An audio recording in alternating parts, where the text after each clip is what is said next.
Good morning, everyone. I will go ahead and get us started because we do have a packed session. So you have arrived at the best abstracts in endocrinology. Thank you so much for joining us. Hopefully you're in the right room, but regardless, you'll enjoy this talk. So thank you. My name is Marissa Kilberg, and my co-moderator is Christine Chan. I'm from the Children's Hospital of Philadelphia, and Dr. Chan is from the Children's Hospital of Colorado. Just our presentation disclaimer that overall opinions that you'll hear throughout this talk do not necessarily represent the views of the CFF. These presentations are not reviewed by CFF in advance. This is supposed to be educational and informational, and please do not take this forward as medical advice and consult medical professionals for all healthcare decisions. We have a little disclosure slide that is actually not so much of a disclosure because we do not have relationships to disclose relative to the presentation other than CF research support, as well as support through the Envision program. So instead of disclosures, I'd like to give a little plug for the CF Envision program and let you all know about the support that the CF Foundation has for scholars, researchers, those interested in clinical care within the realms of endocrinology and reproductive health. Please feel free to reach out to us after the presentation if you have any questions about that. So our presentations today were kind of selected thinking about this concept, thinking about endocrinology throughout the lifespan, thinking about the increased survival rate that we've been seeing over the past several decades, and how that makes long-term endocrine considerations really of paramount consideration. CFRD remains prevalent, as you can see throughout the years, with high percentages of individuals, especially in the middle of life, with cystic fibrosis-related diabetes, as well as impaired glucose tolerance. And this has not gone away in the post-modulator era. We are also seeing increasing BMI with greater percentage of overweight and obesity. And that's highlighted in these top boxes, the left being in pediatric patients and on the right in adult patients, and the overweight in the light blue with obesity in green. The increased survival rate, again, makes these long-term endocrine considerations paramount. And what you'll see on the CF website, fertility has not always been in the priorities for CF care. But as people with CF live longer, healthier lives than before, it is really crucial that we're considering reproductive health. And so that's really what guided our selection of the incredible presenters that we have today. So we'll be talking about reproductive potential, contraception and pregnancy trends, maternal and neonatal outcomes, testicular function and reproductive outcomes, and then a plug for the reproductive plenary that is happening on the final day of the conference at 2:30. In terms of cystic fibrosis-related diabetes, we're seeing major changes in the world of diabetes technology, automated insulin delivery. We'll have the opportunity to share today Omnipod 5 real-world data. We're also seeing the use of GLP-1 agonist therapy, certainly in type 2 diabetes, in obesity, and we'll be able to relate that in the world of CF. There is another plenary on cystic fibrosis-related diabetes that I would also encourage participation. And then finally, I wanted to mention that bone is not covered in this session. There are multiple other sessions that will cover bone topics, one of which is Symposium 19 occurring tomorrow that will go over bone health, vitamin D, and other demystification of bone. And one final session to share, although there are many others that pertain to the endocrine and reproductive worlds, is this session on endocrine screening and what you need to know. I wanted to also just mention, I shared 2 plenary sessions with you, and that's 2 of the 3 plenaries that relate to the worlds of endocrine and reproductive health. And that is such a highlight of how the foundation finds endocrine and reproductive considerations of paramount importance in CF. So we really wanted to take this time to thank our presenters for all of the work that they're doing, and certainly the CF Foundation for all of the support that they give.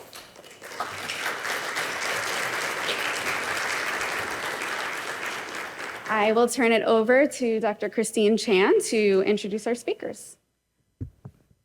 All right, thanks, Marissa. So we've got some great topics and abstracts for today's session. Just as a general reminder about the flow, we'll have 5 presenters, and each presenter will have 15 minutes to present their slides, followed by time for Q&A after each presentation. And I would invite the audience to come up to the mic to ask questions, or you can enter questions in the app for us as well, and we'll be able to see those if you don't want to come up to the mic, and we can read those questions aloud for you. So we do have a slight change in the order of speakers, and we're actually just going to switch the first and second to give our first speaker a little bit of time. So we're going to start with Stephanie Cheng. And Stephanie Cheng is the director of the Canadian CF Registry at CF Canada. And she's worked for over a decade in health services and epidemiologic research, and will be presenting today on maternal and neonatal complications in births among mothers with CF. All right. Hi, everyone. My name is Stephanie. I'm the director of the CF Registry, as mentioned, at Cystic Fibrosis Canada. And I'm here today on behalf of my co-authors to present this work, Increased Rates of Maternal and Neonatal Complications in Births Among Mothers with CF. So I have no relationships to disclose. By way of background, CF in Canada has an incidence of about 1 in 3,850 live births. And over the last 2 decades in Canada, like a lot of jurisdictions that have widespread access to highly effective modulator therapy, like elexacaftor, tezacaftor, ivacaftor, or ETI, there's been a pretty dramatic increase in the estimated median age of survival, especially in the last couple of years.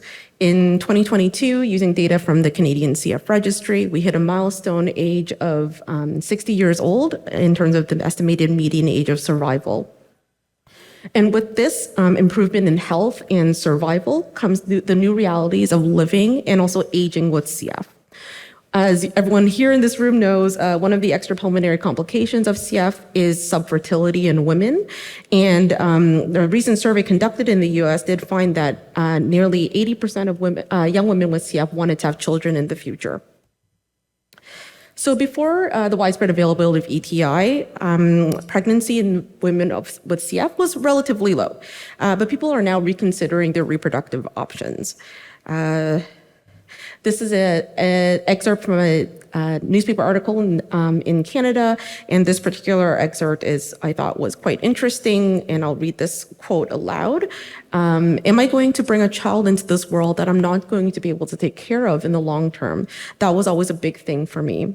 This was a young woman with CF, now a new mother, had a baby girl last winter, and she does attribute her ability to conceive and carry a child to being on ETI.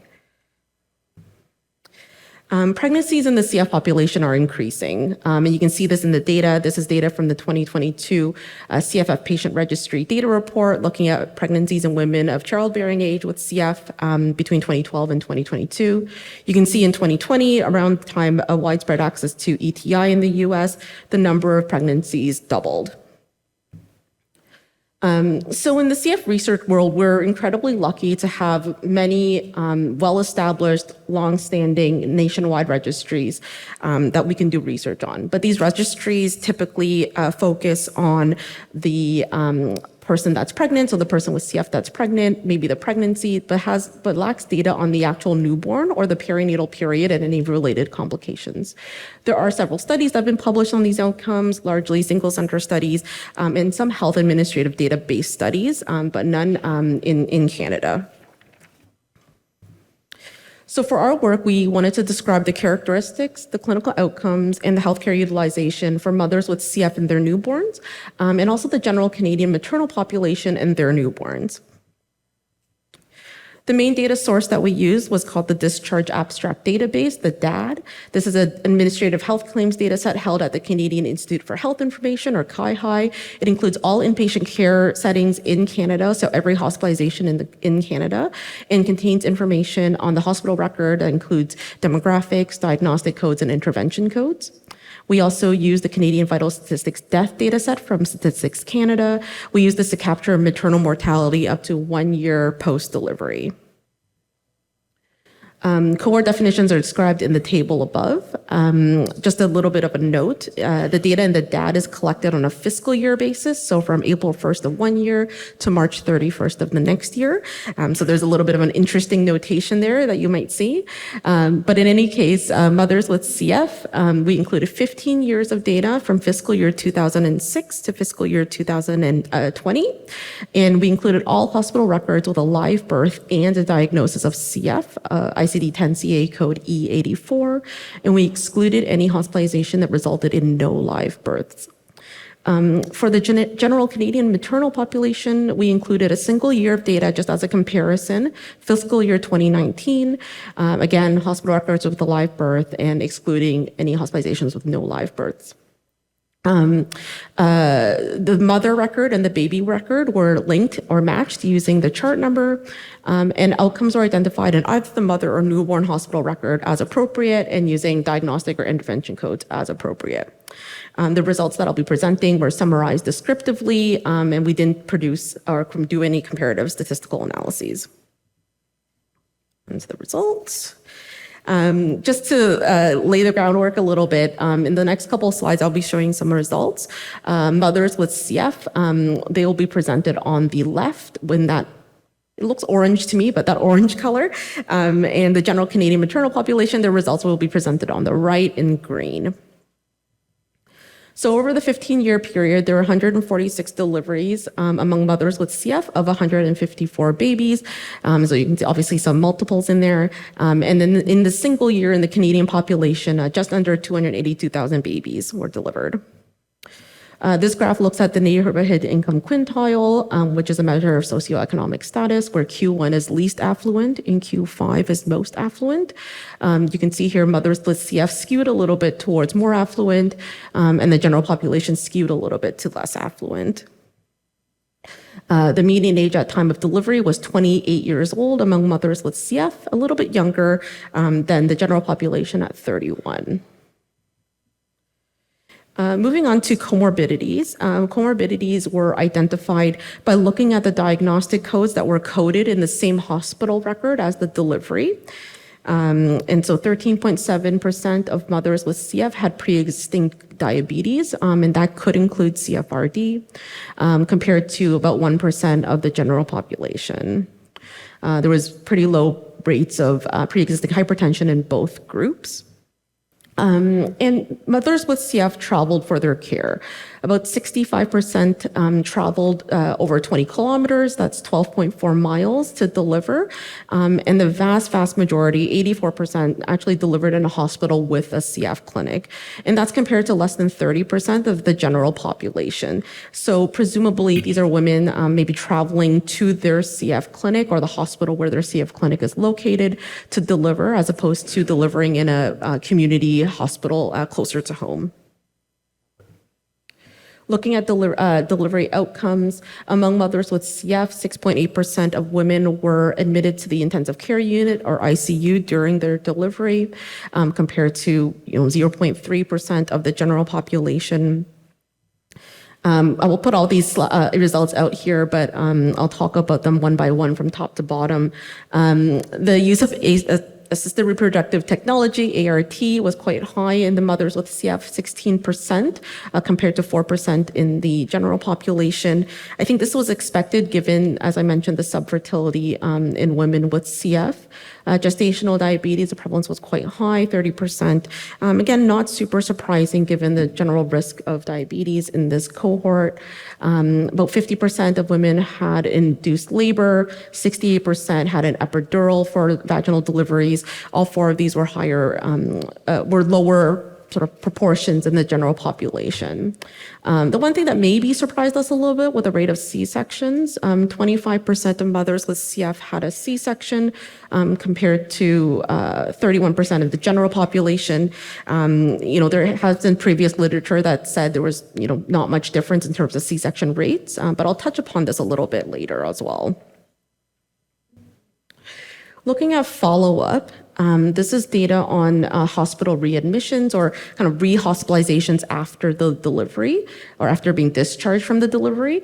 So on the top is re-hospitalizations within 30 days of discharge, and the bottom within 1 year. So among mothers with CF, 7% of people were re-hospitalized within 30 days of the delivery, and 43%, almost half, were re-hospitalized within a year. The same figures for the general population was 2% and 6% respectively. Looking at the reasons for re-hospitalizations for the mothers with CF, it was largely related to their CF. So cystic fibrosis, pneumonia, very kind of like pulmonary reasons. For the general population, completely opposite. It was mostly related to the pregnancy, to the delivery, or to the postpartum period. There were virtually no maternal deaths within the year for either group. Flipping over to the neonate outcomes, 26.8% of babies born to mothers with CF were admitted to the neonatal ICU, compared to 12.9% of those born to the mothers in the general population. A bit higher in terms of the NICU admission rates, which might be related to the newborn, might be related to the newborn complications shown below. 29% of babies born to mothers with CF were born preterm, so under 37 weeks gestation. Nearly 20% were born at low birth weight. 12% were considered small for gestational age. I think all three of these are kind of related to each other, and all three were considerably lower in the general population. And finally, looking at some jaundice, 18% of babies born to mothers with CF had jaundice. However, it's a fairly benign newborn complication that's fairly easily managed, compared to 7% of the general population. And 10% of the babies born to mothers with CF were twins or higher order multiples, again, higher than the general population, but again, not very surprising given the high rates of ART use in the group. So speaking briefly on a limitation, if you recall, the general Canadian maternal population was a more contemporary cohort. It was a single year of data from fiscal year 2019 towards the tail end of the 15-year period that we used to capture the CF cohort. So there could be some underlying temporal trends that could explain some of the differences that we saw. One example would be C-section rates. We know C-section rates have been increasing in Canada over the last couple of decades. And so sort of taking a 15-year period compared to a 1-year period towards the end of that 15 years could explain some of the differences that we saw. So in conclusion, compared to the general population, mothers with CF had newborns with a more complex neonatal period, required greater use of healthcare resources, whether that's length of stay in hospital, admission to ICU, sort of labor and delivery related interventions. Women with CF had higher rates of pre-existing comorbidities, had more twins, higher order multiples, and women with CF traveled further for their care. But I think there's some really important caveats or context to using admin data for research like this. Administrative data is very powerful. It's a population view of a population that sometimes it's hard to ascertain otherwise. But what it does lack is maybe a little bit of clinical context, which something like a clinical registry or more qualitative research can provide. So just as an example, high healthcare utilization. Is that really just standard of care for a CF population? Are people being monitored more closely? Are they being monitored more cautiously and therefore being admitted to the ICU post-delivery for monitoring? In terms of preterm deliveries, are women who live far away from their CF clinic, are they having planned inductions of labor in order to manage the delivery at the hospital where their CF care team is and where they've been receiving follow-up? And that's probably related to the higher rates of preterm babies as well. And just as a last point, just because there are differences in the rates of something like labor interventions, it might not necessarily be something negative, right? So we saw high rates of ART use. I think we can argue that that's not a negative thing at all. Lower rates of C-section. Is that a care team choice maybe between the patient, the care team, the obstetrics team? And epidurals, high rate of epidurals. I've never had children, but I hear it's not a picnic, so there's that. So I think it's important to consider those results with this context in mind. So in terms of future opportunities, from the registry side, I'm a little bit biased, but I think linking this type of administrative data with robust clinical data in the Canadian CF registry would really provide a holistic view of pregnancy, childbirth, and how it intersects with CF disease severity. So looking at lung function, nutritional status, history of exacerbations, chronic infections. I think that would really, really tell a full picture story. And lastly, looking at this analysis, but in more of a contemporary cohort in more recent years, to really explore the impact of ETI on both pregnancy rates, but also maternal and neonatal outcomes. So I'd like to thank my colleagues at Cystic Fibrosis Canada, Noma Abdul-Rahim, Dr. Paul Eckford, Dr. Anne Stevenson at St. Michael's Hospital, and also those at Canada's Drug Agency for funding and supporting this work, and those at CAIHE who did the analysis. Thanks.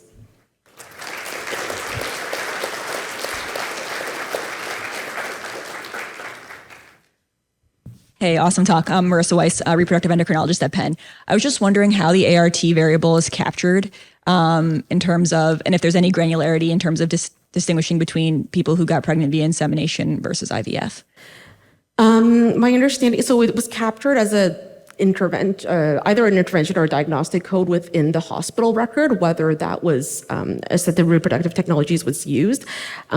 I'm not sure the level of granularity there is, but we can certainly take a look at how basically fine-tuned that code is.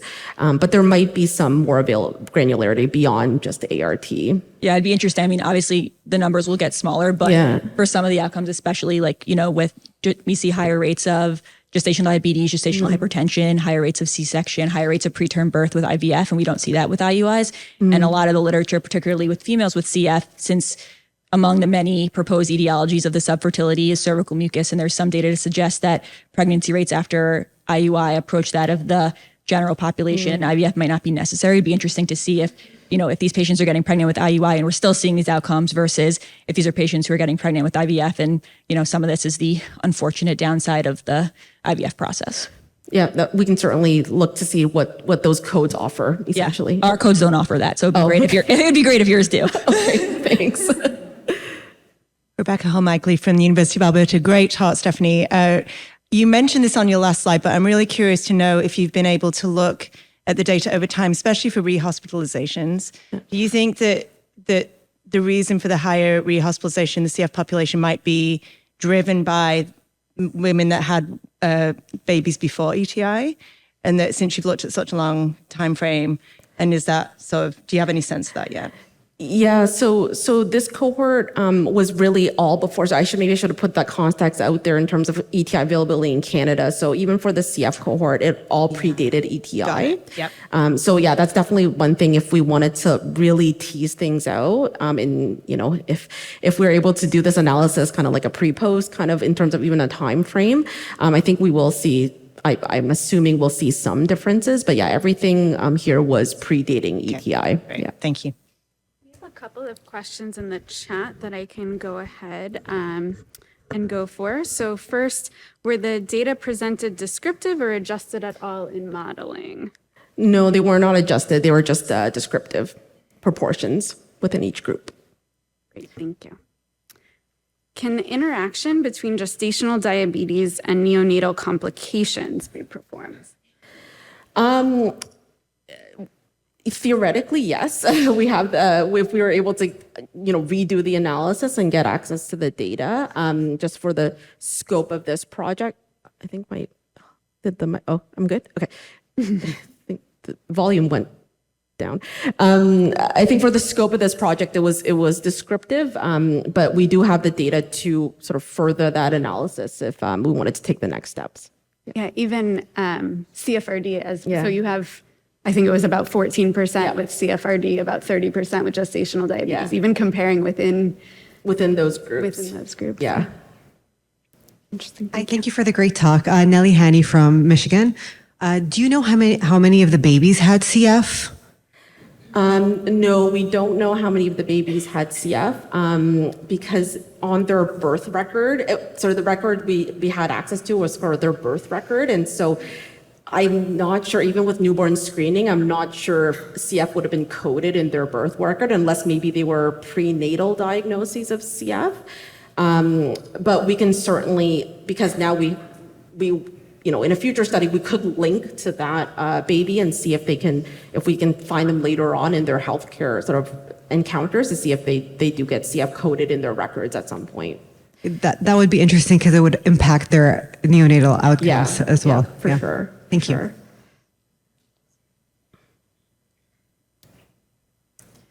Stephanie, you presented data from the U.S. patient registry showing trends in the number of births over time. Do you know from within the data set you had if there were more live births over time in those 14 years?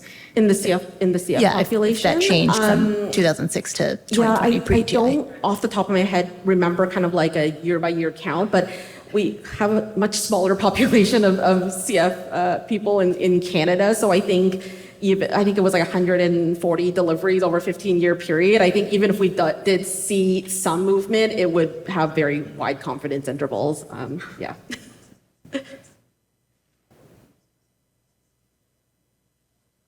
Great. I guess one last question. Do you have data on whether patients were followed by high-risk obstetricians? Not specifically about high-risk obstetricians. We know people with CF they had higher proportions of delivering at a teaching hospital, at a hospital with a CF clinic, which are in Canada are all in teaching hospitals. So in the data that we have, because it's hospital-based data, it would be hard to tell in terms of like physician billing and which physician saw them. So unfortunately, not specifically about the type of OB that followed the patient. Great, thank you so much.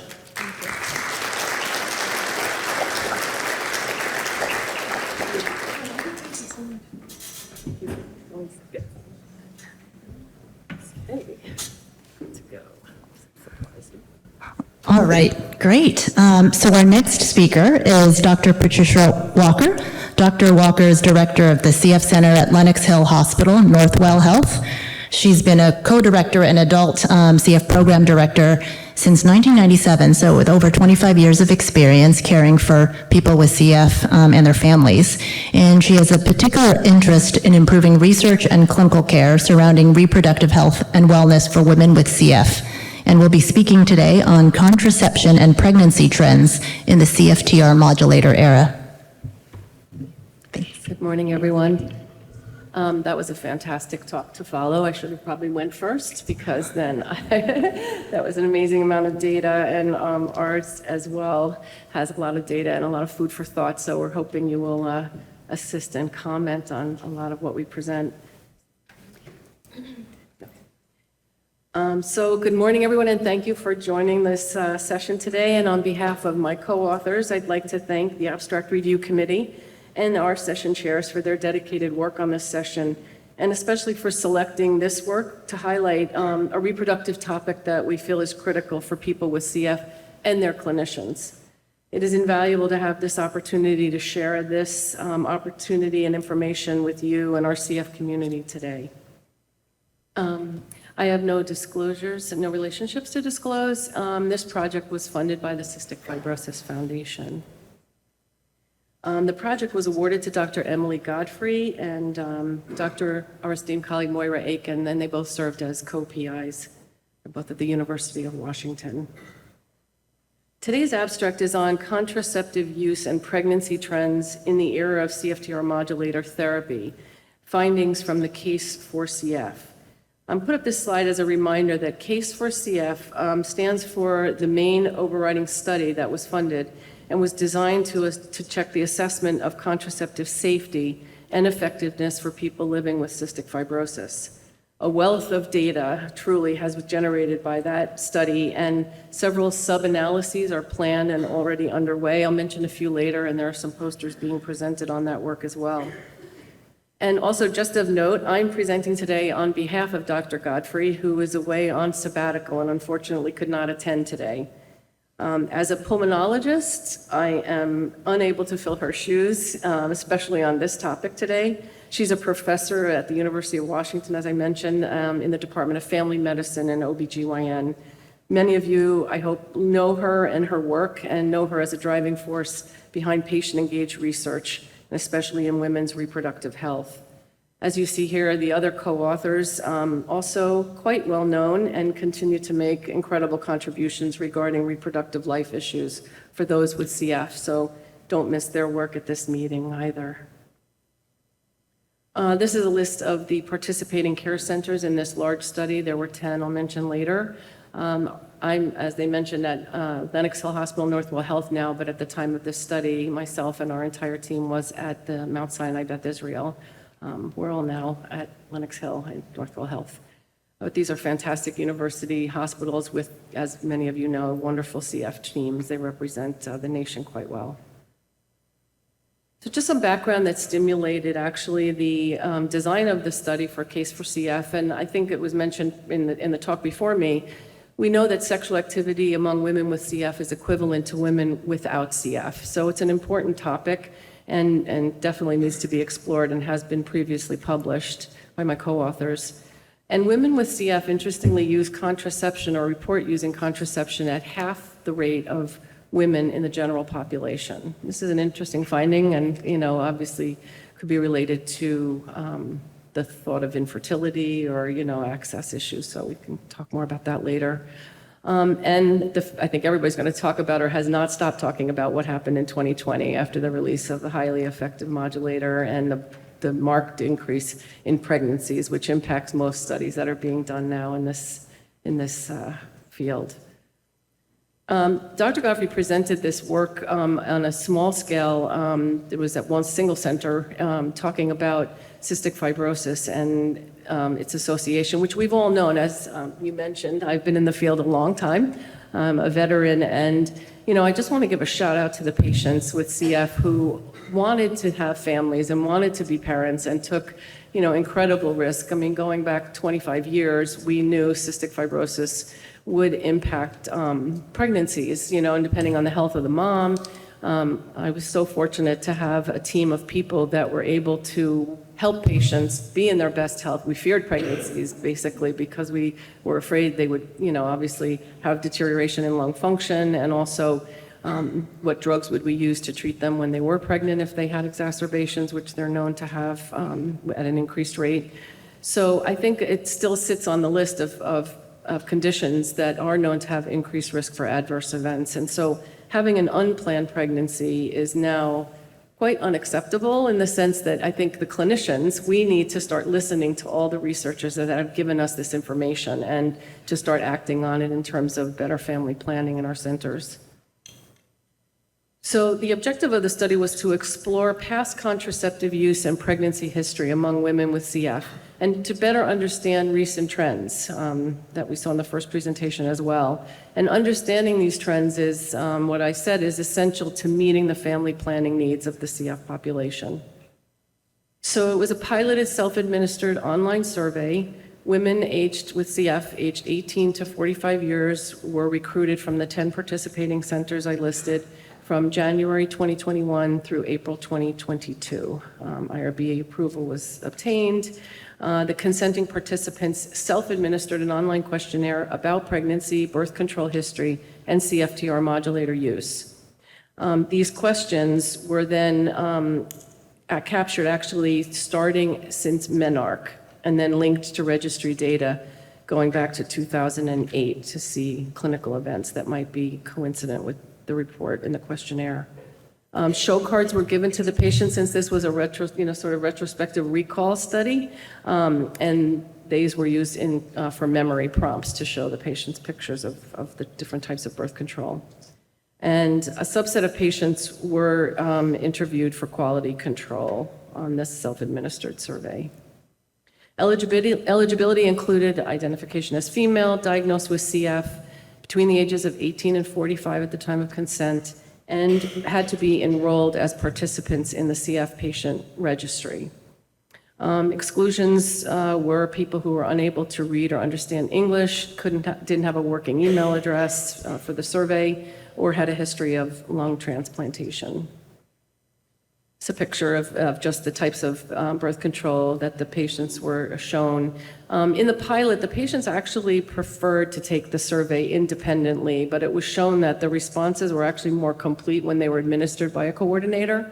But due to the pandemic and things, we decided that recruitment would be better if patients could do the survey independently at home. They seem to favor that method. And the patient's pilot has really found the cards helpful for recall. The analysis was a descriptive statistic. They compared our cohort with the general population and used these comparisons, pregnancy outcomes from the Guttmacher Institute from 2019. Every use of contraception was compared to the cohort in the National Survey of Family Growth. Survey data, as I mentioned before, was linked to the patient registry in the US to look at clinical events around the data. And contraceptive use was summarized as ever occurring in each year of potential use from age of menarche. So all the years of age from menarche to survey completion were analyzed. Pregnancy outcomes were measured, age, use of contraception, and this we'll talk about a little bit more later, but it was in the current or previous calendar year. CFTR modulator use, again, currently or in the previous calendar year. Any reporting years with no risk of pregnancy were removed from analysis. That would have included hysterectomy, abstinence, or no longer menstruating. And this is where we give a shout out to our statisticians using the generalized linear mixed modeling with a logic link to determine whether pregnancy odds were associated with those features that we queried about: age, CFTR modulator use, partner status, and contraceptive use. Can you read that chart? It's a little small, but I'm going to give you the highlights. So a total of 562 participants from the 10 centers completed the survey, web-based. As I mentioned, a subset completed a quality control survey. The socio-demographic characteristics that we found were very similar. Since the patients had to be in the registry, the characteristics of the group of people mirror those participating in the registry. 99% of the participants had used contraception at least once. The most frequently used was condoms. Combined estrogen or progesterone oral pill was 65% of the participants, and withdrawal 58%. And this data was consistent with the US general population from the family growth data in women 15 to 49. And as I mentioned, 55% of the women reported using long-acting reversible contraceptives, which is a little more than the general population rate is 1 in 4.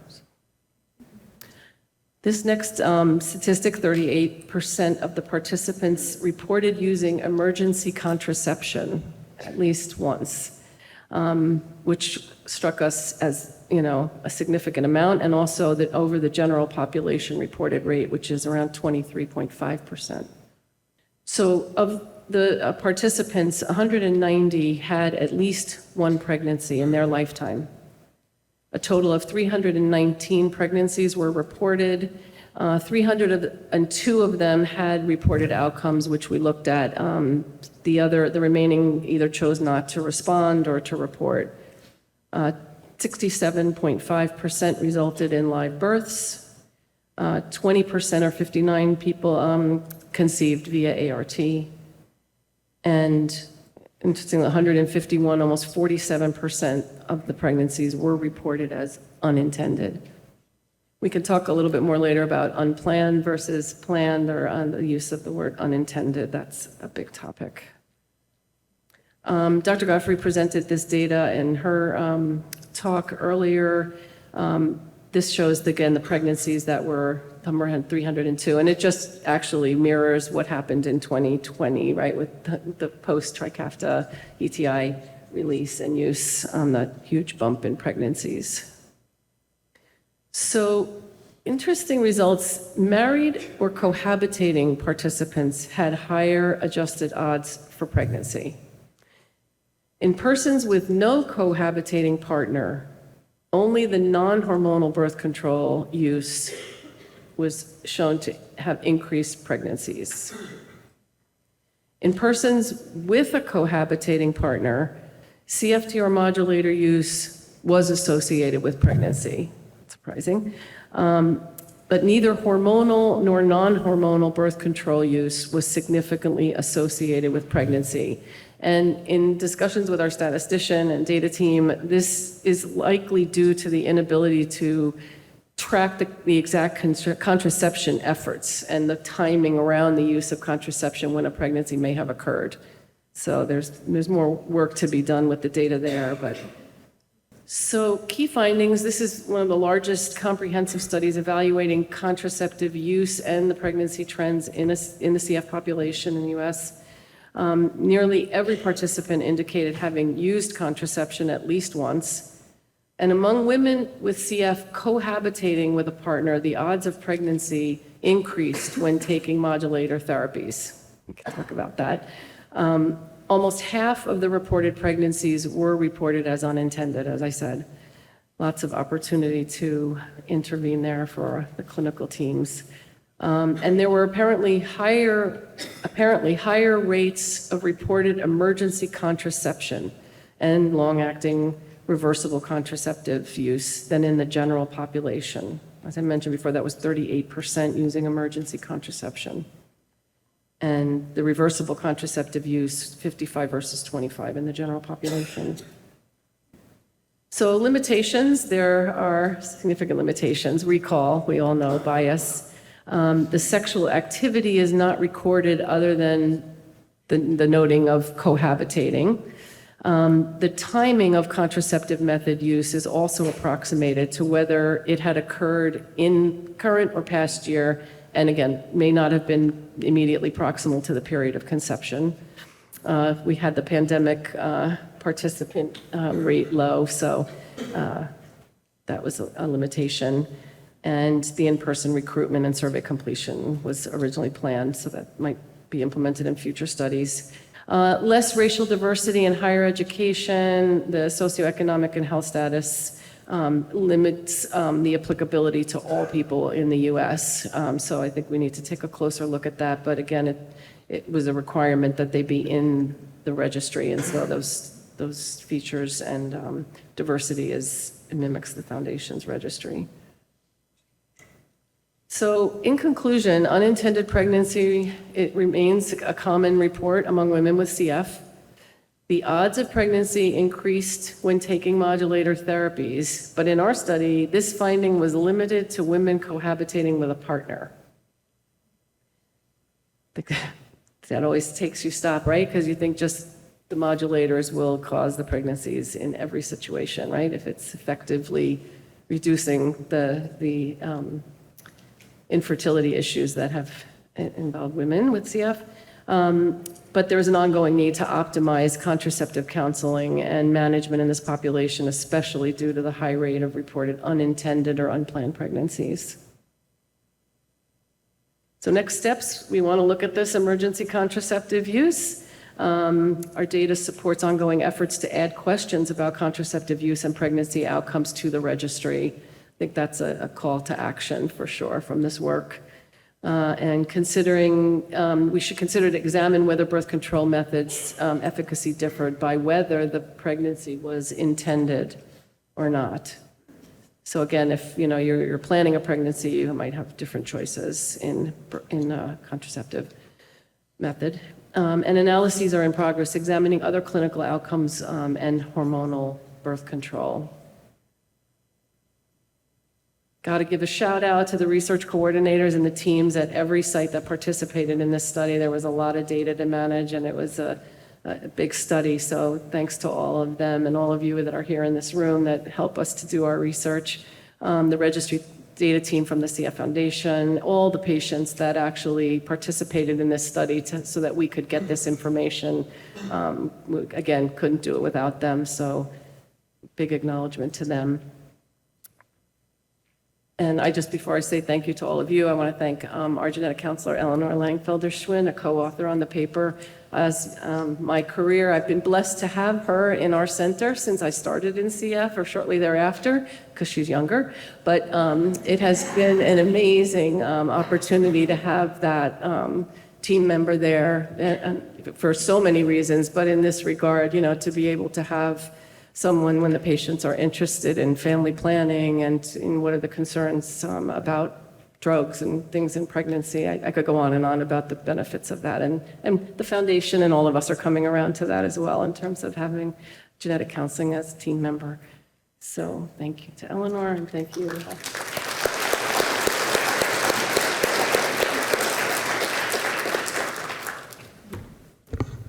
Thank you very much. We can open for questions.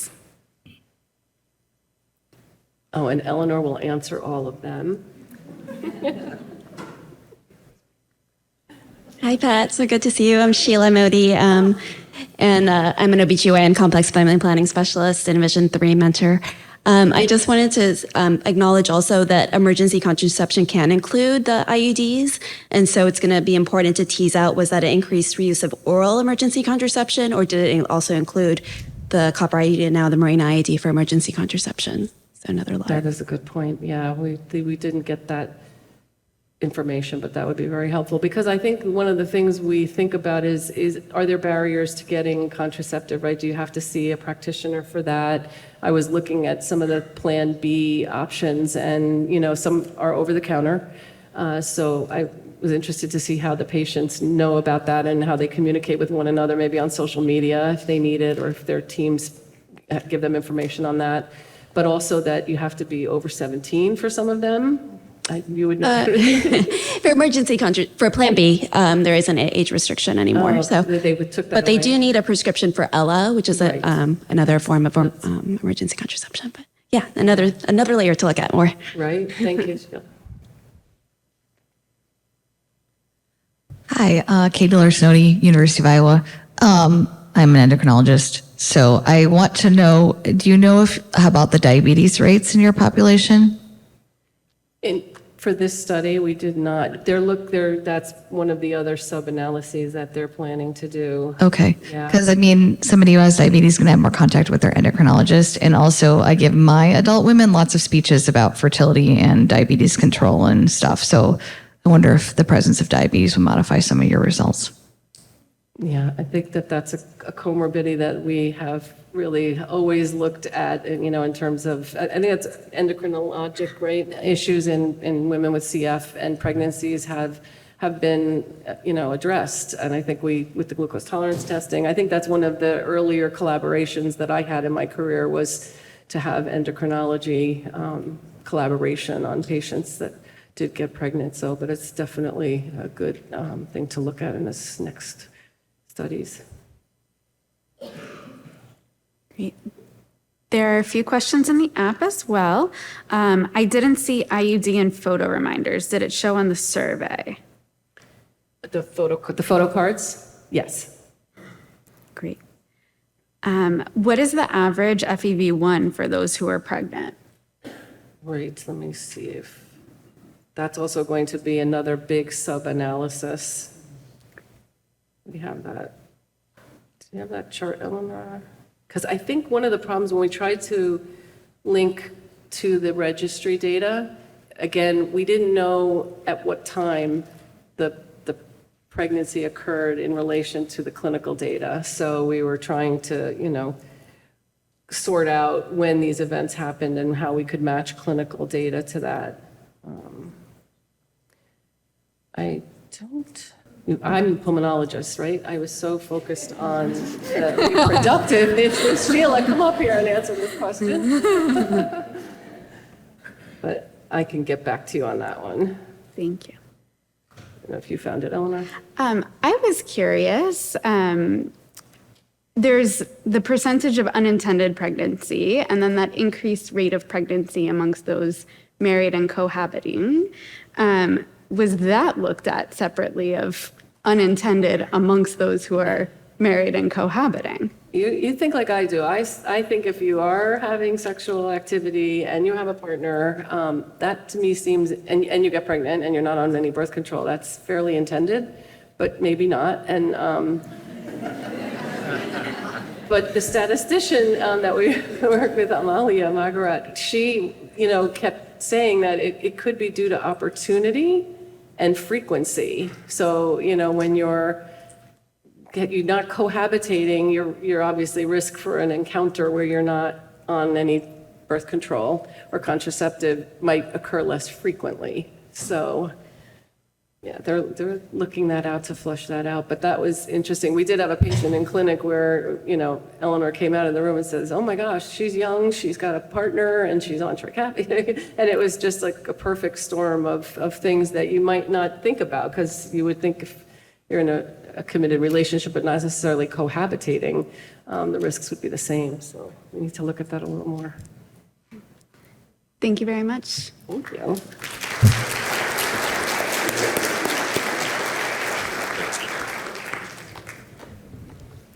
All right, thank you so much for that great presentation. So for our next talk, it's our pleasure to have Dr. Rosella Canarella speaking to us today. She's an endocrinologist with over a decade and a half of training and research, specializing in male infertility and testicular histopathology. Her research interests include the role of FSH in the treatment of male infertility, the genetics of spermatogenic failure, Sertoli cell development, testicular function in childhood, and the role of sperm-derived transcripts in embryo development. And she currently has an appointment as a research fellow at the Glickman Urologic and Kidney Institute at the Cleveland Clinic, and will be presenting to us today on testicular function and fertility outcomes, a single case retrospective descriptive study. Thanks. Good morning, everyone. It's such a pleasure for me to be here. First of all, I want to thank Professor Beach for the opportunity to, allowing me to work on this very interesting data, as well as the scientific committee for choosing this topic and giving us the opportunity to present this research. The moderators as well, and you for your presence and attention. So today we are going to face a somehow overlooked topic, which is the male reproductive endocrinology. So it's like the male side of the coin. I have no disclosure. And so basically, as you know, overall, there are 70,000 patients affected by CF worldwide, and the revolution of modulator therapy has changed the needs that we need to face in the managing of the patients. So the increase in life expectancy, of course, is a wonderful achievement, but this represents somehow a big challenge, because we need to face the lifelong comorbidities and complications of CF, and in this chart you can see some of them, but you don't find the reproductive issue, which is very important for well-being, for the quality of life, and especially the male reproduction. So what is known so far? So we know that majority of male patients with CF suffer from congenital bilateral absence of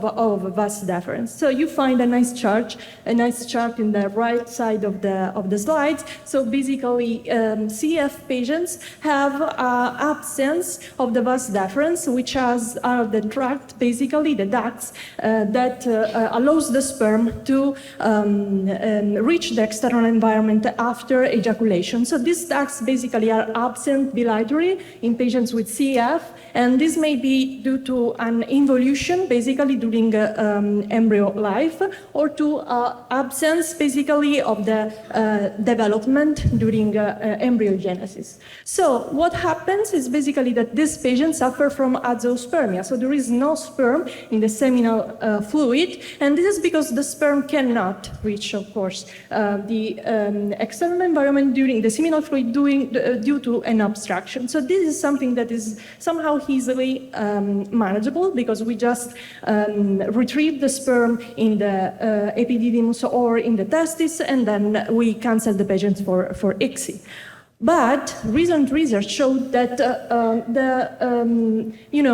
testicular function and reproductive issues of male CF patients are really more complex than congenital bilateral absence of vas deferens. Indeed, the CFTR gene is expressed in the sperm and plays a role in influencing the sperm quality. It even seems to be involved in germ cell proliferation and in spermatogenesis.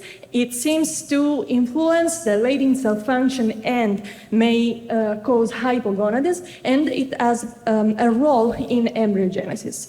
So this is a very nice study which has been published in 2023 that shows the case of a non-obstructive azoospermia in a patient with CF. So basically, this is a patient with a loss of function in the last CFTR gene, and in the histology of the testis, you can see that there is a really compromission of the tubules. So basically, there is dysfunction inside the testis in the process of sperm production. So it's not a problem related to an obstruction where the sperm is normally produced but it cannot, be ejaculated.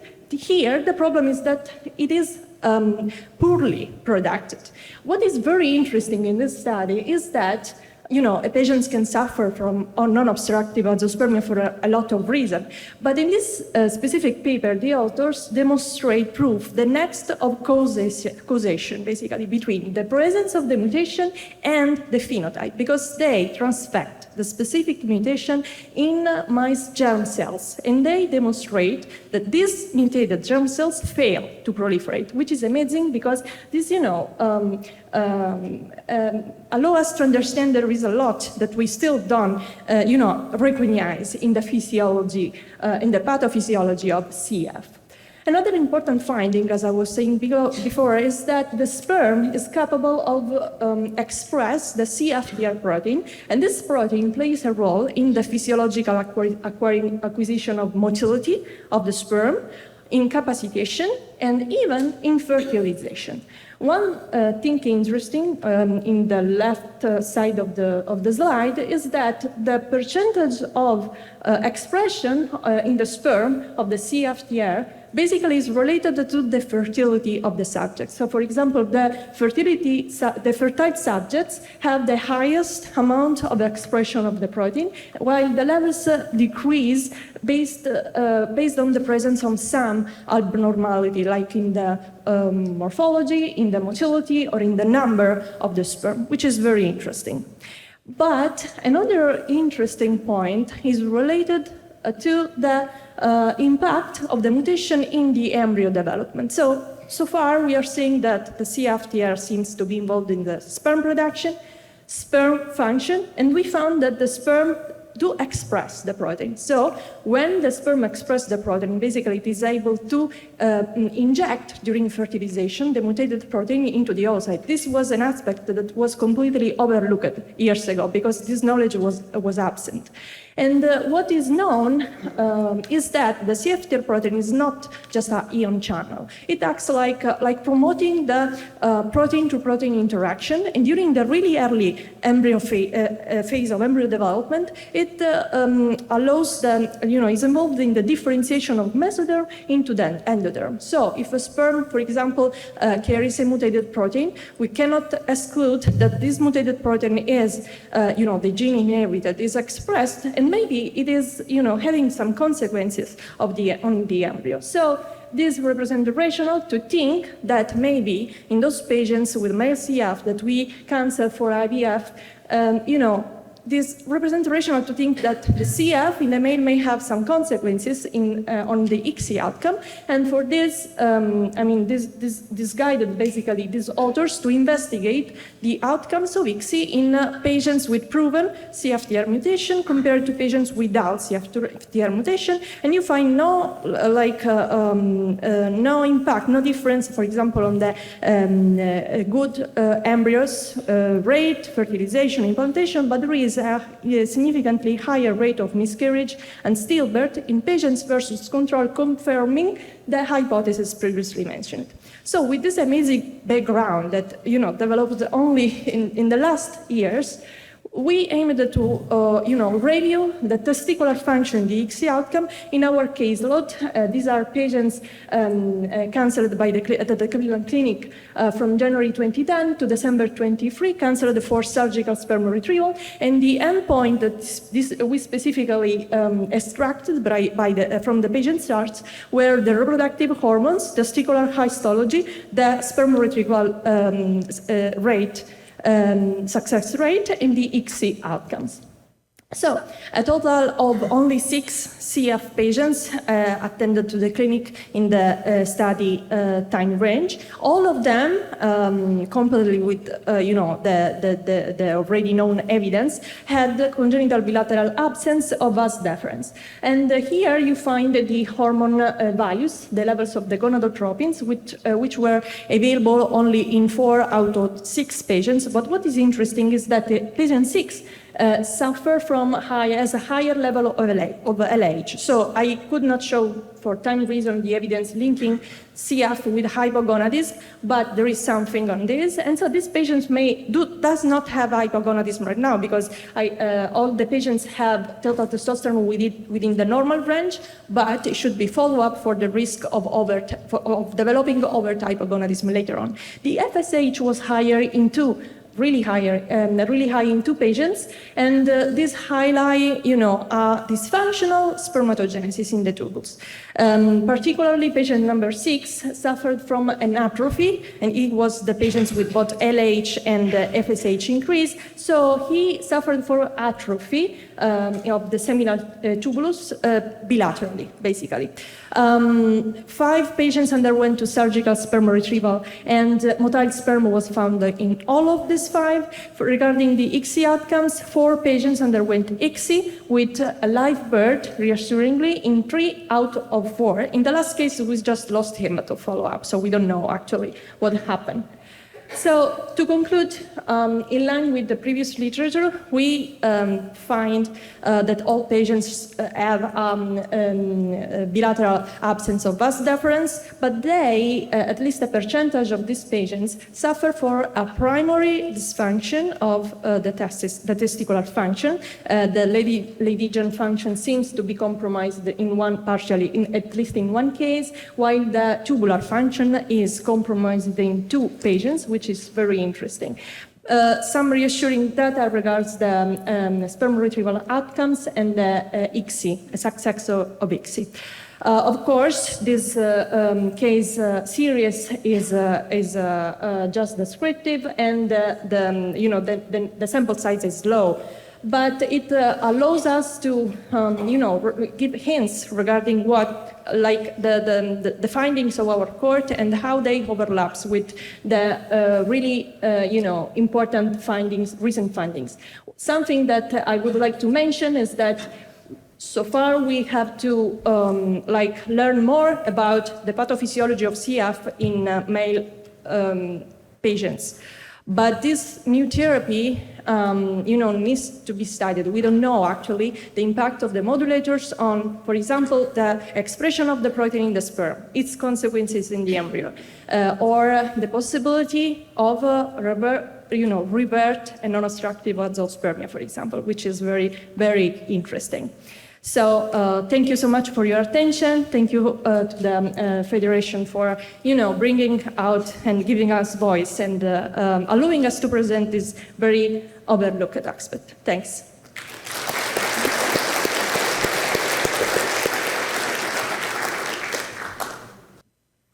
I can start with one while people are coming up. I'm not a reproductive endocrinologist, but you mentioned that sperm was retrieved from, I think, 5 of the patients. Are you able to comment on quality and quantity?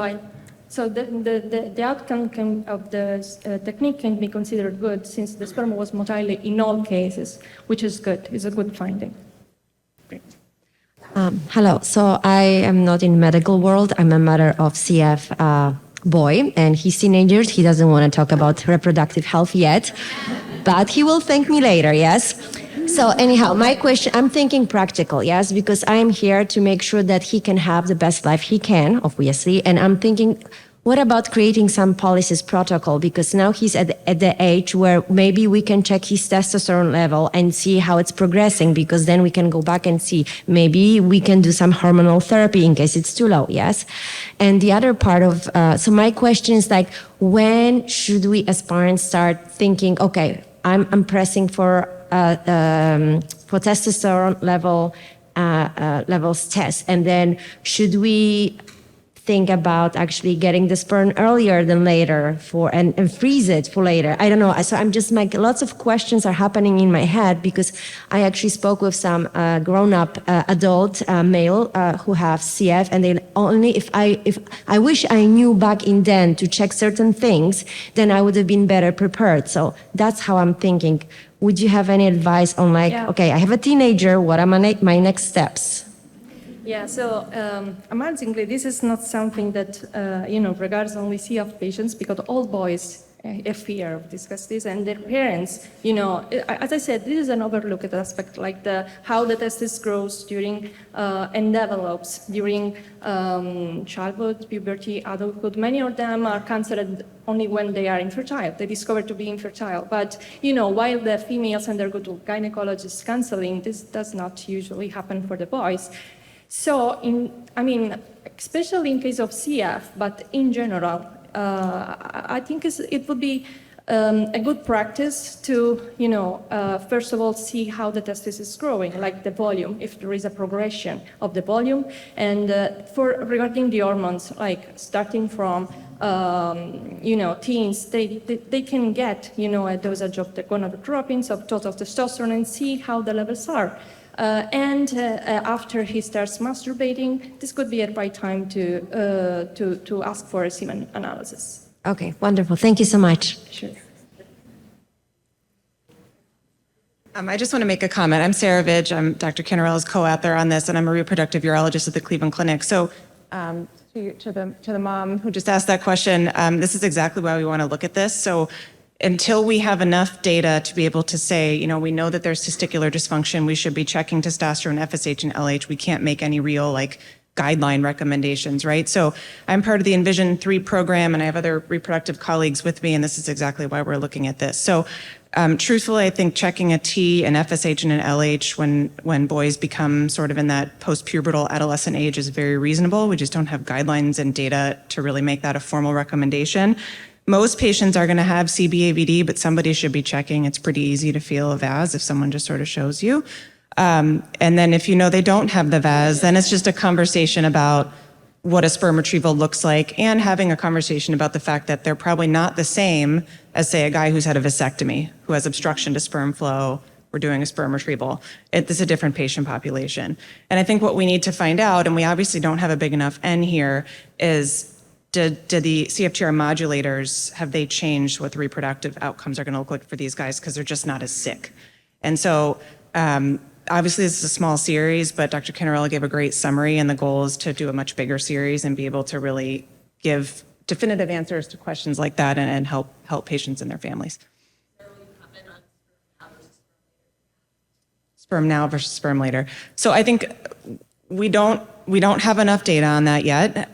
Generally, when you look at obstructive azoospermia, so guys who are blocked, it doesn't really matter when you do the sperm retrieval. That being said, as these CF kids and now adults are living longer, they're acquiring other comorbidities as they age, diabetes, many, many things. And generally, the more comorbidities you have, the worse your fertility outcomes are. We can almost always get sperm, but to your point about quality, we're looking at in the lab, we'll see a swimming sperm. You don't know, is that swimming sperm a good sperm or not? We don't know. And you can't really answer that until you've injected into the egg and you see if the embryo does well and they get pregnant and they have a live birth. So generally, it's probably a little bit better to do the retrieval when they're healthier. You can store sperm forever. There's also financial limitations. It's generally expensive to do a sperm retrieval and store sperm. So sometimes people don't have the option to do it until they're more established and later in life. Thank you. Andy Kelly, Philadelphia. I thought the evidence for some primary gonadal insufficiency was really intriguing. Do you have any data on whether these individuals had undescended testes at birth, or if individuals males with CF have a greater risk for undescended testes? I'm not familiar with that data. Okay, so in our case series, there was no mention of cryptorchidism, and I'm not aware of anything in the literature related to that. Thank you so much for that great talk. It was an awesome review of, where we've been, what we know, and now new data, which we're sorely lacking. I'm Danny Velez. I'm also a reproductive urologist at Rutgers. I'm also on Envision 3 with Sarah.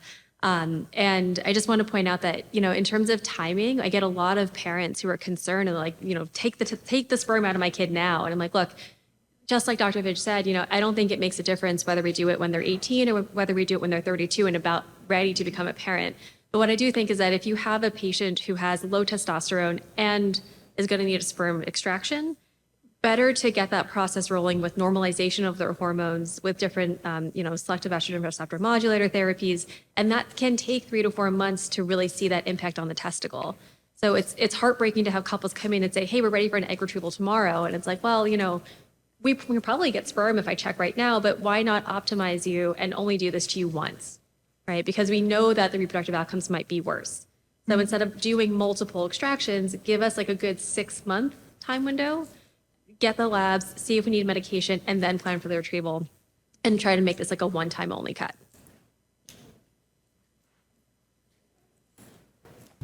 Thank you so much.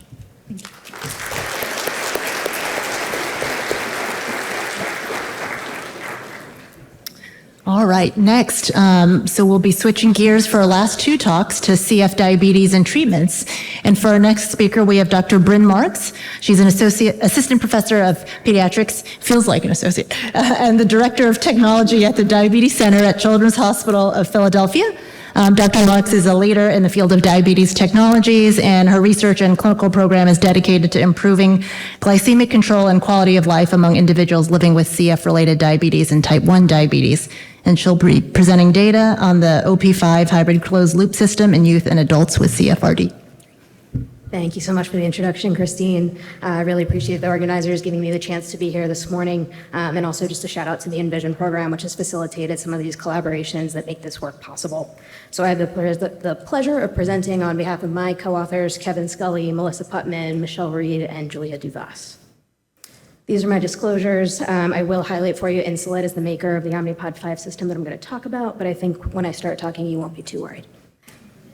So by way of introduction, as we seamlessly transition from testicular function to CFRD, at present, there are no FDA-approved hybrid closed-loop insulin delivery systems for use in people with CFRD. For those who might be less familiar with these technologies, it combines 2 wearable technologies. The first is a continuous glucose monitor that measures interstitial glucose every 5 to 15 minutes throughout the day, and the second is an insulin pump. There's an algorithm that connects these 2 systems and assesses where the glucose level is, the amount of insulin in the system, and can then automatically increase or decrease insulin delivery in an effort to optimize glycemic control. Although we have several FDA-approved systems for people with other types of diabetes on the market, only one of these is a tubeless system, and that's the Omnipod 5.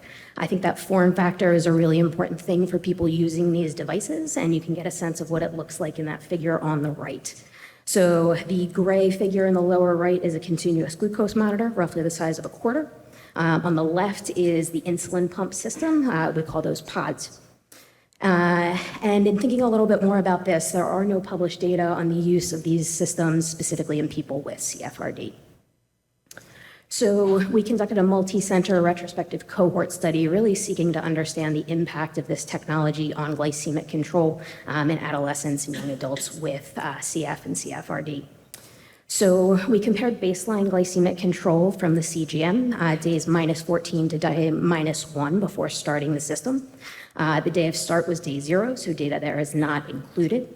And then we looked at data during essentially the first 3 months, days 1 to 90 of Omnipod 5 use, and then days 91 to 180 of Omnipod 5 use.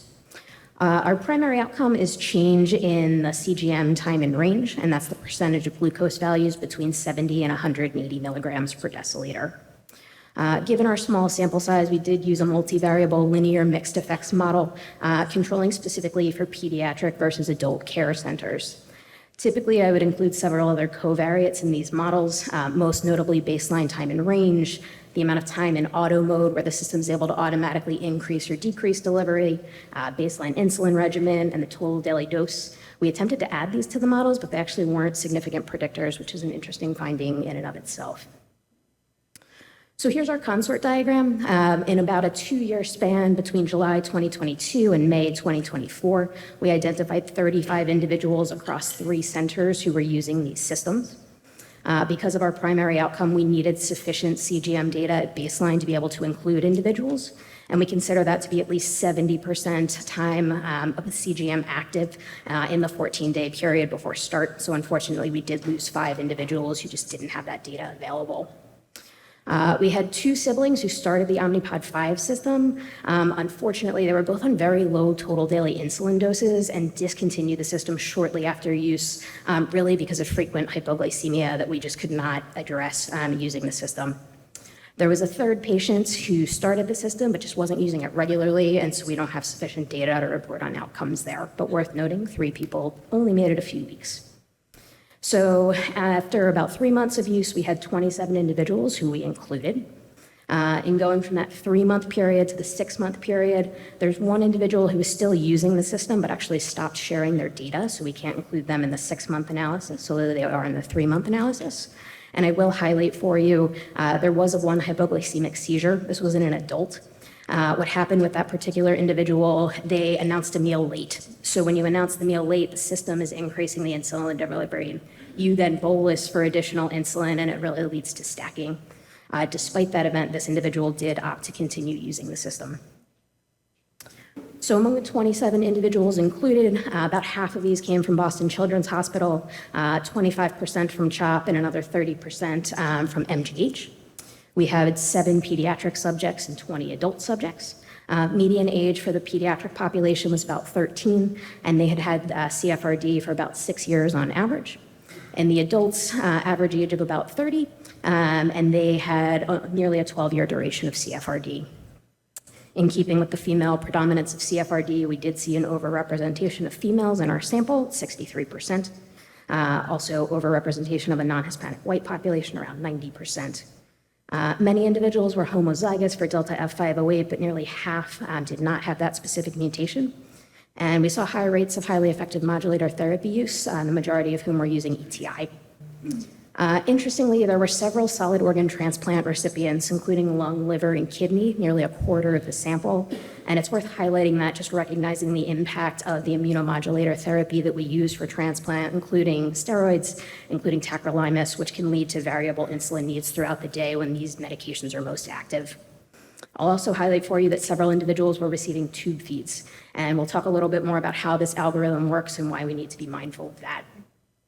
So before starting this automated insulin delivery system, about a third of individuals were using Omnipod without the integration. So just a plain standalone pump where insulin delivery could not be automatically increased or decreased. 4 individuals came from a different automated insulin delivery system. Control-IQ, which I will highlight for you, has tubing, and I think that speaks to the importance of the tubeless factor with this system. And about half came from multiple daily injection therapy. So here's a spaghetti diagram looking at changes from baseline to 3 months to 6 months. At baseline, the time in range, it was about 55% in all these individuals. We saw a 10% improvement at 3 months, and really that was sustained at 6 months, a 1% drop in time in range, really nothing significant there. And if you take a look at the spaghetti plot, you can really see that there was variable impact. Some individuals had tremendous improvement, some had less. And when we think about other factors that are going to impact us, I just want to show you some of the other CGM data. These automated systems don't work unless you are wearing the CGM, and fortunately, individuals were in fact wearing them. The goal is at least 90% active time, and you can see that that occurred at all time points. The next piece is time in automated mode, where the CGM is connected to the system and can actually adjust the delivery. What you'll note is that at that 3-month mark, the time in automated mode and the time active are very similar. At the 6-month mark, there's about a 15% difference between the CGM active time and the time in auto mode, which suggests that perhaps people were intentionally turning off the automated mode. Could have been a role in tube feeds, could have been other factors as well. Who knows, I may be overreading into this. It could simply be that they were struggling to stay in automated mode. So I already showed you that time and range data. The next marker there is the glucose management indicator, or GMI. It uses the average glucose from CGM to come up with what essentially is an estimate of the hemoglobin A1C. And you'll see about a 0.5% reduction in A1C for this group, which really speaks to the benefits here. The CV, or the coefficient of variation, gives you an assessment of glucose variability that's independent of the average glucose. And what I'll highlight for you here is that typically when we start these systems, we see a decrease in glycemic variability. But here, we actually saw a statistically significant increase in variability at 3 months. Was not significant at 6 months, but you'll see that there was a trend towards sustained evidence there. Perhaps not surprising, given the time in range improvements, we saw a decrease in time above range, or the amount of time above 180 milligrams per deciliter. And then we also looked at time below range, the percentage of glucose values less than 70. Unfortunately, there we did not see a significant increase with these systems, even though I did mention that significant adverse event. Now, we can't think about changes in CGM data without thinking about how individuals are using these systems. So the time in auto mode we've already addressed. What you'll see here is that the total daily insulin dose actually decreased. And so that's worth noting that we do often see better absorption with insulin with the insulin pump therapy. Thinking about how the dose was received, about half of the total daily dose was basal insulin at both time points. And individuals were in fact bolusing for meals. So on average, about 3.3, 3.4 boluses per day. You'll note that the number of boluses is higher than the carb entries, which suggests that some individuals are taking advantage of the opportunity to correct for hyperglycemia with these boluses. And then lastly, I'll highlight for you the percentage of overrides. This is where the system will suggest a certain dose, but the user says, I'd like to give more or I'd like to give less. You will note that the median values here are quite low. However, about 13% and 14% of the boluses were overrides, suggesting that some individuals were needing to make adjustments to the system.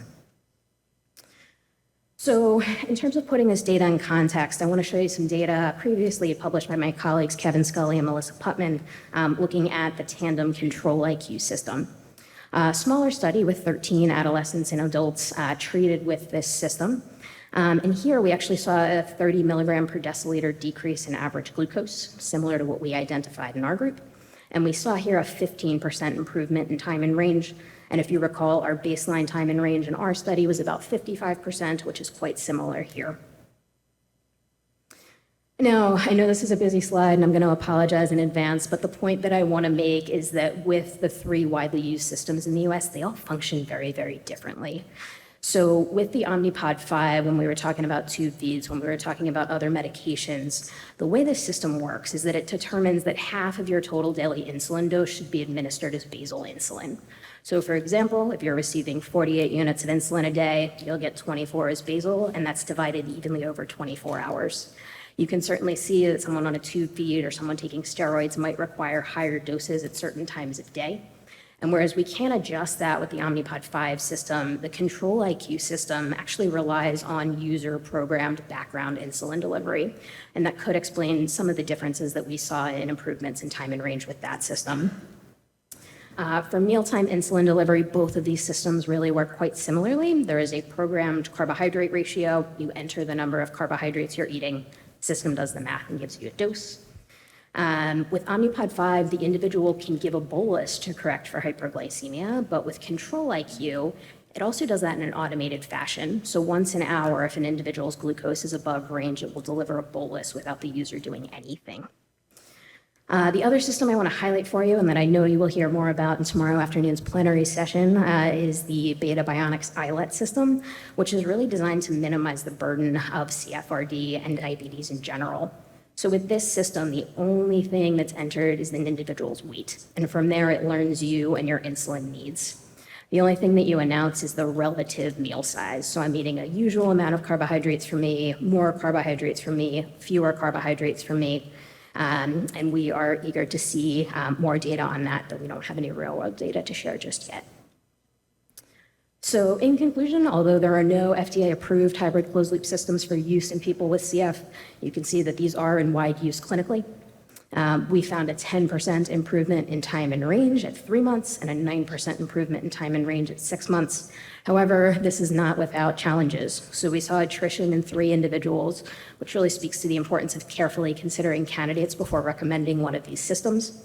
We also saw a severe hypoglycemic event, and the takeaway here is that if you are using a system with CFRD where you have residual insulin secretion, announcing meals becomes increasingly important so that the system is an increasing delivery. And lastly, I will highlight for you that increase in glycemic variability.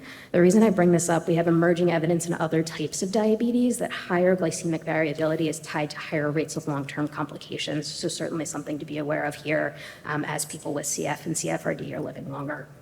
And though these real-world data are exciting, I know we all look forward to randomized controlled trials assessing the safety and efficacy of these systems in people with CF, including other outcomes, pulmonary function, weight, and certainly morbidity and mortality. And with that, I will thank you for your attention.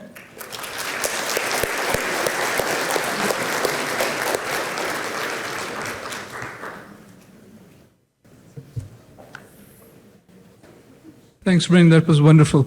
It's Amir Mohit with Minnesota.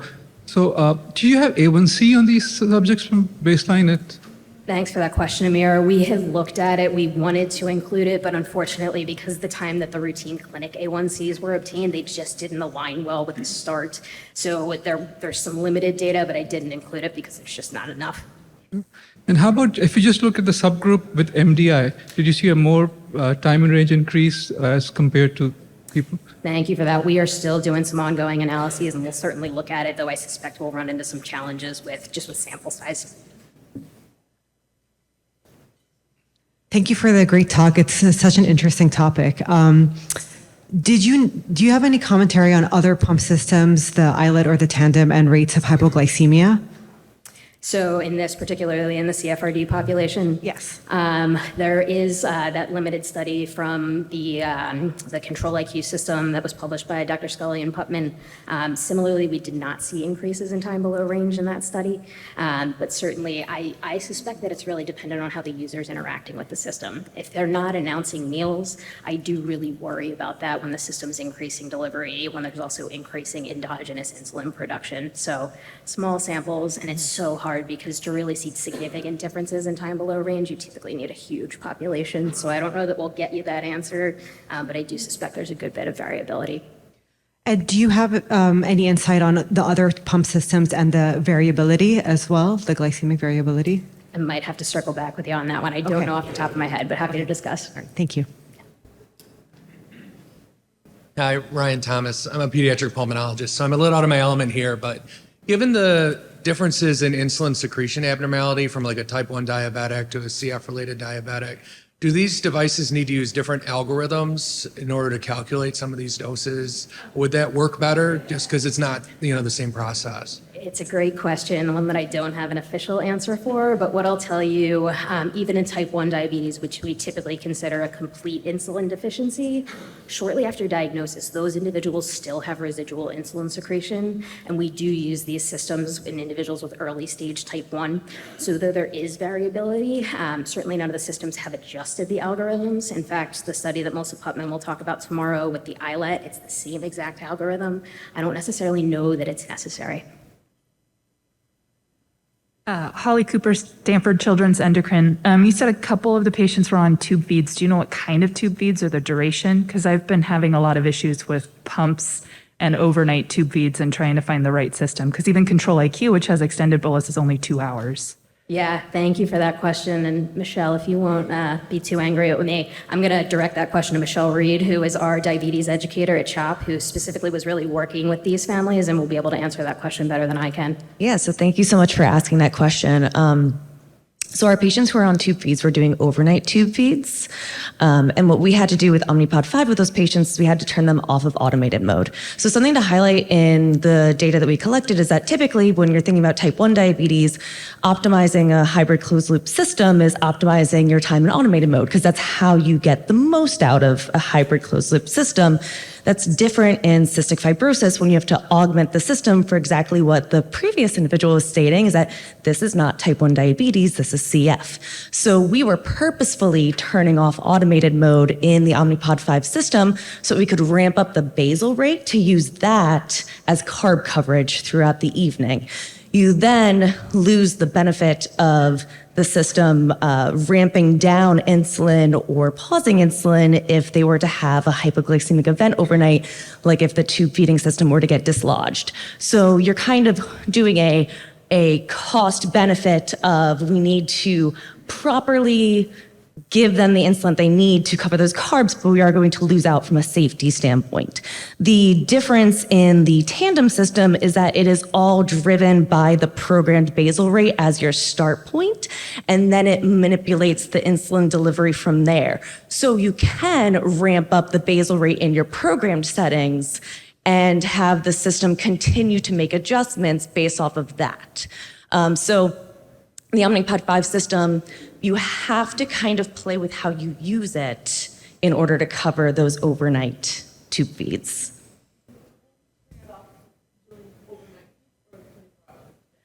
We had success in turning off the automation just for the overnight feeds and then having the automation turn back on during the day. I think it speaks to how much insulin you require through the system. Because if you are somebody who doesn't need a lot of insulin, you're going to skew that total daily dose of insulin in the Omnipod 5 system with the basal rate for the enteral feeds. And then that can also cause issues during the day when that assumption for the basal rate is based off of really what is covering carbs overnight. So again, I think it speaks to how much do you need insulin total in the day, not just how much do you need insulin for the overnight feeds. Thanks, Patty. We have a few questions in the chat. Did you see changes in quality of life or satisfaction with using the OP5 system? Great question. Certainly something that we need to look at. We couldn't do it in this retrospective study, but upcoming studies of the iLet are specifically including that along with qualitative data, and we all look forward to those outcomes. And one last question from the chat. Do you think ETI increases the risk of hypoglycemia because of improved endogenous insulin secretion? And could this have contributed to the patient on OP5 who experienced a severe hypo? That is a great question. I think one that we're all looking for the answer to. I don't specifically know if that individual was using ETI therapy. I know there's been a lot of interest in this, certainly something that's been looked at in PROMISE, and it's hard to say. I don't have a great answer.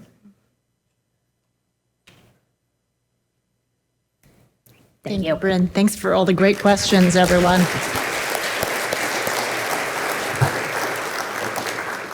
All right, last but not least, we have Dr. Park. Dr. Park is currently a third-year resident in internal medicine at UT Southwestern, and he will be presenting a case series from their CF Center describing their experience with use of GLP-1 receptor agonists in adults with CF. Hi, good morning. My name is James Park. I'm PGY3 internal medicine resident at UT Southwestern. And for today, I'll be giving a talk on retrospective descriptive case series on use of GLP-1 in 11 adults with cystic fibrosis. So nothing to disclose on my part, but we'll discuss the off-label usage of GLP-1 agonist. And by the GLP-1 agonist, I'm referring to both pure GLP-1 and as well as dual GLP-GIP agonist. So starting with the case, we have 37-year-old female with F500 delta heterozygous mutation, pancreatic insufficiency on pancreatic enzyme therapy, as well as CF-related diabetes, who comes to our clinic for the management of her diabetes. Her current regimen includes insulin, mainly insulin. And since starting on Trikafta, she's seen remarkable improvement in her pulmonary function, but at the same time, she complains she has gained a lot of weight, and her BMI stands around 29.5. So she's looking for ways in which we can both optimize, manage her weight gain, as well as her blood glycemic control. As you can see on our CGM data, at least 30% of her blood glucose is still staying above high range. So case like this is becoming more common in our CF community, especially after the advent of CFTR modulators. And we've seen remarkable improvement in the quality of life as well as in pulmonary function. But at the same time, we've seen an increase in the prevalence of obesity in CF population. And with Trikafta, this review literature suggests that BMI changed around 1.06, although the weight gain was more noticeable in malnourished individuals. So before, we knew that the underweight status and malnourishment has been correlated with worse lung function as well as increased mortality overall. But the question to ask is this weight gain going to be universally beneficial across all spectrums of BMI? And these two literature suggest the otherwise. So the literature on the right would be about 800 adults, and the degree of FEV1 increase becomes less noticeable in adults above BMI around 25. And the literature on the left suggests that the FEV1 actually inversely correlates with the body fat if we leave out the fat-free mass index. So this shows that there's a changing metabolic profile of our CF community, and we need ways in which we can best help manage this trend. And going back to our case, our patient also had CF-related diabetes, and as we all know that about 50% above the age of 40 are diagnosed with CF-related diabetes. And it's especially relevant as the disease is especially linked with increased mortality as well as with decreased lung function. The mechanism underlying the CF-related diabetes is a rather complex one. And in the era of post-modulator era, we are also noticing that the modulator itself leading to the reduction in A1C as well as improved glycemic control.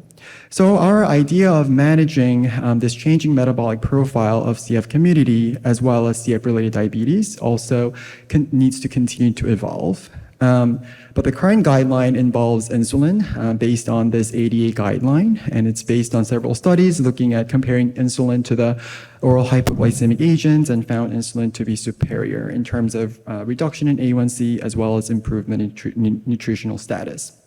And as we know that in non-CF community, GLP-1 has long been used for management of the weight gain as well as for glycemic control, and also with association with increased cardiovascular outcomes. But the use of GLP-1 in our CF community is rather unknown and not well clearly delineated because we do not know what the risks and benefits specific to the CF community we can expect once we start people on the GLP-1 therapy. There was one published case report before that talked about semaglutide in 21-year-old male with history of poorly controlled CF-related diabetes. And after being on the therapy, after getting started on semaglutide around 0.16 milligram weekly, he not only saw a reduction in his A1C from 10.4 to 6.8, but was able to lose 2 kilograms and able to stop his prandial insulin. So going back to our case, this 37-year-old female we're following at our clinic, we also started her on the tirzepatide. And after being on the therapy, she not only lost a significant amount of weight with her BMI now about 23.4, and her blood glycemic control more optimized with 89% of her blood glucose staying in range. So the purpose of my talk today is to kind of share with you guys our single center experience with use of GLP-1 in 11 adults with cystic fibrosis. All of them have been struggling with the weight gain, some of them due to the initiation of ETI, and some of them also wanted to come up with insulin. So our study period was October 2019 when one of our patients was first started on the GLP-1, and our study end date was December 2023. 3 of them were males, 8 were females, and median BMI of our 11 adults was about 32.9. 7 had F500 delta heterozygous mutation. 5 were on Trikafta, and the modulator was not switched during this study period. 2 had undergone lung transplant about 8 years prior to the study initiation. And 8 were on pancreatic enzyme therapy, and 7 of our patients had CF-related diabetes based on the ADA criteria. So over the next few slides, I'll share with you what the impact was in these 11 individuals from the standpoint on the weight, pulmonary function test, as well as the blood glycemic control. Now looking at the weight, all 11 individuals, as you can see, have lost weight. And longer these individuals stayed on the GLP-1, the greater the weight reduction was. And in fact, 5 of them have been on GLP-1 for at least a year. And if you look at the dosage, few of them were actually on the maximal dose, and most of them were on less than maximal dosage of GLP-1. So even with this suboptimal dosage, they were able to significantly lose the weight, and the mean weight loss was around 8.9 kilograms. And I put asterisks to subject D because she was tried on semaglutide and dulaglutide initially, but had to be switched to tirzepatide because of significant nausea and vomiting she was experiencing with the previous therapies, but she's been adherent to the tirzepatide. Now, looking at the graph representation of the table, it tells the same story. Longer the GLP-1 usage, the greater the weight reduction was. But similar to the trend that we see with the GLP-1 usage in non-CF community, as individuals were on this therapy for a longer period of time, they eventually reached plateau in terms of the weight loss. In subject D, initial stall in her change in her weight may have been due to the inconsistent usage of GLP-1. So our center's experience says that GLP-1 was associated with weight loss in all individuals. Now, looking at the pulmonary function test, looking at the FEV1 and FVC values pre and post GLP-1, and they were all measured at the time when people were not in acute CF exacerbations, we do see increase in both values for 9 individuals. Only individuals that had seen either no change or a slight decrease were the ones that were on GLP-1 for the shortest period of time, about a month or so. It's unclear why we saw this type of increase in their pulmonary function test, whether this is all attributable to the weight loss or due to some other effects of GLP-1 long remains unknown. But we do show that the GLP-1 did not lead to a decrease in pulmonary function tests due to its effect on the weight loss. Looking over at their continuous blood glucose data, so out of 7 individuals with CFRD, 5 of them were on CGM. So we compared their CGM data pre and post GLP-1 over the period of 2 weeks. Pre-GLP-1 data was collected about 2 weeks to a month prior to the GLP-1 started, and the post one was the one that we were able to collect closest to the study end date. And as you can see, 4 out of 5 have experienced increase in their target blood glucose range and decrease in their target and very high blood glucose range. Subject H was the only one who had seen actual paradoxical kind of increase in that very high blood glucose percentage, but I'm going to get more to why we may have seen this effect with our subject H.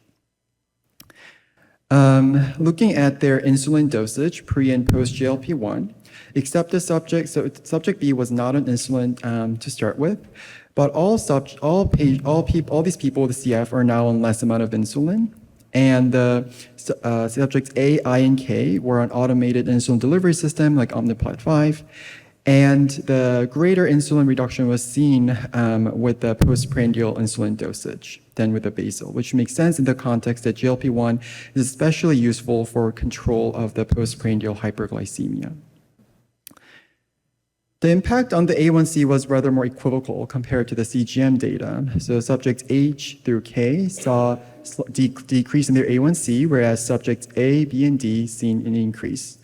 So most recent literature suggests that A1C to be a valuable marker of the change tracking blood glucose control in people with CF. So it's unclear why subject H saw a decrease in his A1C, whereas on his CGM data, he has an increase in his very high blood glucose percentage range.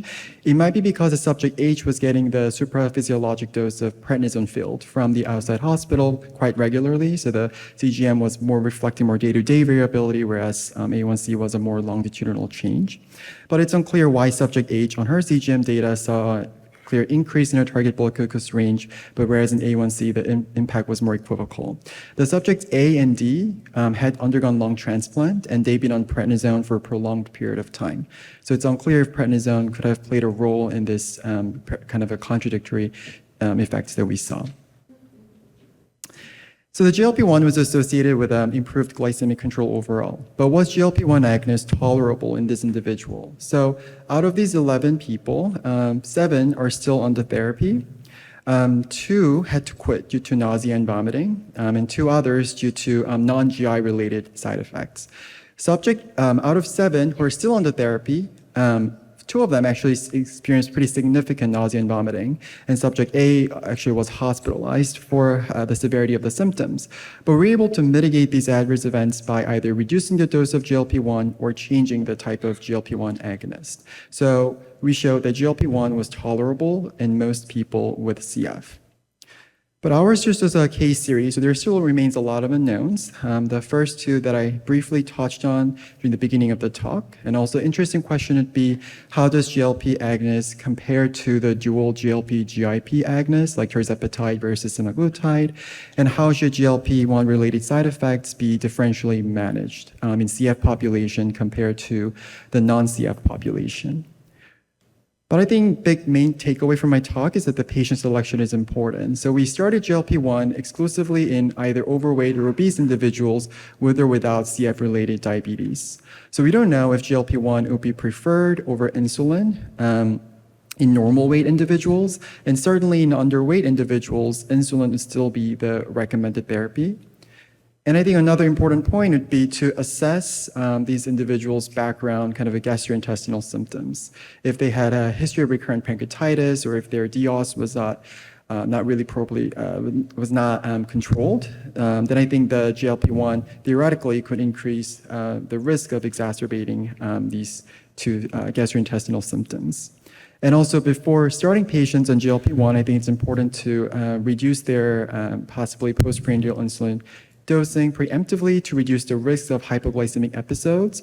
Luckily, none of our 11 individuals have experienced significant hypoglycemic events during their while they were on GLP-1 therapy. So our study, our brief case series summary was that GLP-1 was associated with reduced weight, improvement in pulmonary function test, as well as optimized blood glycemic control. But ours was just case series documenting the single center experience with 11 individuals. So we definitely do need larger kind of randomized control studies to really continue to test the efficacy and safety of the GLP-1 therapy. So that concludes my talk, and I'd like to thank Dr. Jane and Dr. McFackery for their wonderful support.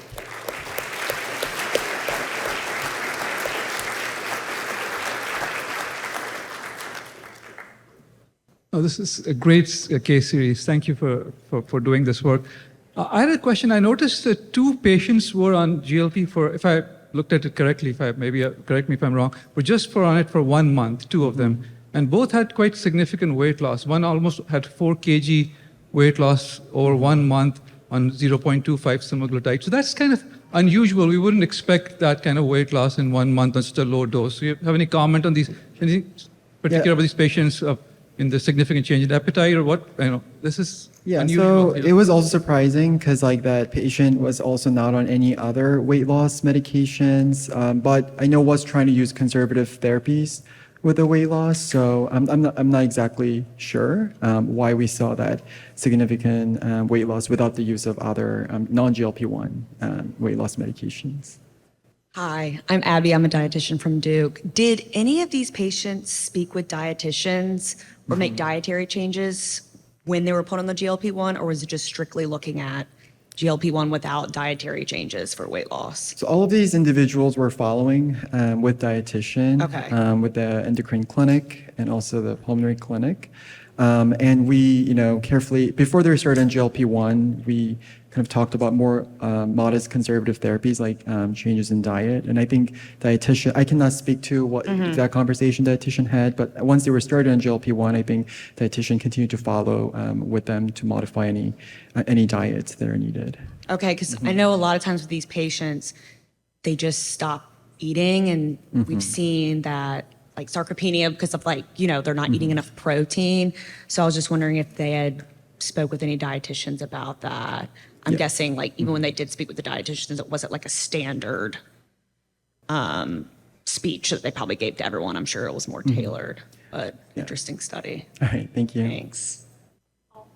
I'll follow up that question. I'm Emily. I'm from a dietitian from Stanford. And can you speak to the logistics of working with the multidisciplinary team? You mentioned endocrine, the CF team. We've been trying to get some patients started on these in our clinic, and the interdisciplinary, like, who's going to prescribe and manage has been a bit of a challenge. So would love to hear your experience. So I may not be the best person to ask in terms of like what type of multidisciplinary care is being provided. But I do know that there, I think Dr. Jane, who's a coordinator, who's a director of our adult CF clinic, can provide more Thanks. insight. I'll take that question. Yeah. James, you did a fabulous job, by the way. So we actually have the good fortune of having an endocrinologist within our clinic and our dietitians within our clinic. And so they work hand in hand together. In fact, every person with diabetes, the dietitians are downloading their CGM data and coming to see the patients often with our endocrinologist. So it was done in a very multidisciplinary fashion. So we're very fortunate from that standpoint. I don't know if that answers. Okay. We have a couple of questions in the chat. Did coverage impact choice and patient sample size? Very good coverage. Insurance coverage. Yeah, so actually one had to drop off because of the insurance issue, and certainly insurance did play a role, and we worked hard to get the insurance necessary for the GLP-1 to be started. Thank you. Yeah. I am Melissa from MGH. I just want to say, number one, I hope you're going into endocrinology. Are you? You're a resident, right? Yeah. Are you applying for endocrine fellowship? Because we would love you in the field. I'm actually, will be applying to a pulmonary critical. We lose another one.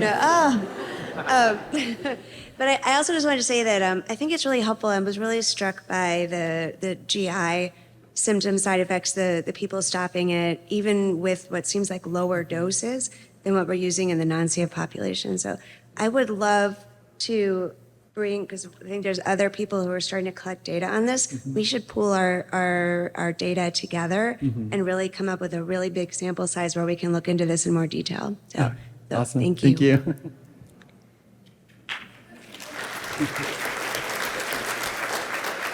Thank you. Thank you to all our speakers and to the audience for great questions. Enjoy the rest of your conference.